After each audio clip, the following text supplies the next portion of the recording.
እንግዲህ ያጣፍጥላችሁ እዩና ፈረንጁ ማለት ነው። በለው ዛሬ ደግሞ እናንተ ሩታ ልትዳር ነው ብላችሁ መጣችሁ። ይመቻችሁ። እኛ እኮ እንድራታለን ብለናል። ችግር የለውም ግን በቃ አይደለ ስም እንደዚህ አትነቋቀሩ። ተጣልታችኋል አንዴ ምናምን በሚለው በቃ አሁን እንደዚህ እሷም ልንድር ነው ምናምን ከዛ አብርሃምም እንደዚህ ሊሆን ነው ከዛ ሩትዬን ከሌላ ወንድ ጋር ትመጣለች ምናምን በሉን። ኦኬ ያው ራስ ማሳመናል አይደለ እንደዛ እናምንላችኋለን። ነገር ግን አሽሙር ምናምን ይዛችሁ ብትመጡ ቀንለቀላችሁ። ያንተ የሷን የሱ ፎቶ እሱም ምናምን ፎቶ ምናምን ብትጠቃቀሙ የዛኔ ነው ተፈትፋች ዩቲዩበሮች ድራሻችሁ የምናጠፋችሁ ማለት ነው።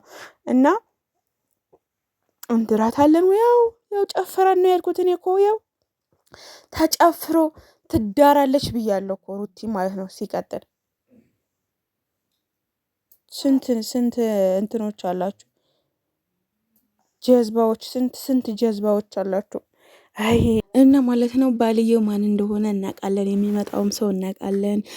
ልጁን ደግሞ ለማዘርዩ ተሰጥቶ ምናምን እንደምትመጡ ሁሉ ነገር ደርሰንበታል እናውቃለን። ነገር ግን በቃ እኔ አሁን በጣም የሚያስጠላኝ ሁለቱም የምንሄድባቸው የሚያስደርገኝ ነገር ምን እንደሆነ ታውቃላችሁ? አንድ ላይ እንዲመጡ አልፈልግም። ምክንያቱም ለኦዲየንስ ተጣልተናል ብለው አይደለ ከዛ በኋላ ልንታረቅ ልትሉ ነው አትሉም። እናንተስ በኋላ ምን ታሽቃብጣላችሁ እንዴ?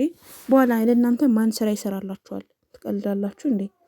አሁን እንደዚህ ብሎ ወጣ ወረደ ካለ ኢሶኬ ኖርማል ነው። ነገር ግን ነገም ለእናንተ ማንም እንደዚህ አይነት የተልከሰከሰ